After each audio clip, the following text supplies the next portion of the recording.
Was out this morning with my granddaughter and the puppies. I know, puppies, that's for another story.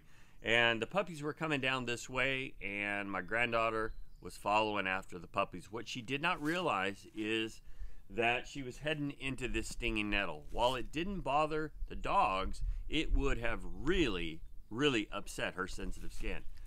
And so I called unto her, and she was really, really focused only on those puppies. And so I had to really get her attention to get her to turn to come back. Today we're going to be looking at this idea of what it takes to really have wisdom in life. And of course that will bring us to the book of Proverbs. These are not found in the devotional, but Proverbs chapter 1 verse 5 says, "A wise man will hear and increase in learning, and a man of understanding shall attain unto wise counsel." So one that is wise will hear, and he will increase in learning, because this is an individual that has reasoning. They know the difference between what is true and what isn't. And when something that is false is kind of pitched to them, they realize this doesn't sound right. And because of their reasoning, because of their understanding, they reject it. The other thing we see is that talks about this wise man, he will attend unto wise counsel. So obviously she was wise, because once I got her attention, she turned and went back.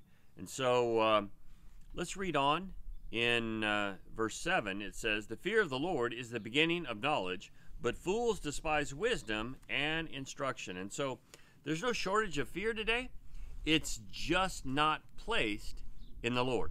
If you have your fear properly placed, you will find that wisdom will incur. Now, if you don't, it's amazing all the things you will fear. The child of God that fears the Lord, he will actually become fearless. It's astounding how that works. Now, let's take a look over in chapter 12, verse 15. It says, "The way of the fool is right in his own eyes, but he that hearken unto counsel is wise."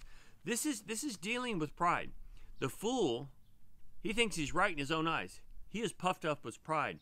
But the wise individual has actually already dealt with the pride, and he can listen to understanding. So let's listen to the understanding that Moses provides for the nation of Israel, and I think you're going to see that it also will apply to us as well. It says in Deuteronomy 30, starting in verse 2, "Obey his voice according to all that I command thee this day, thy and thy children, with all thine heart, with all thy soul, that the Lord thy God will turn thy captivity, and have compassion on thee, and will return and gather thee from the nations, whether the Lord thy God has scattered thee." And so what he's saying here is that what we need to do is we need to obey the voice of the Lord with all of our heart and all of our soul.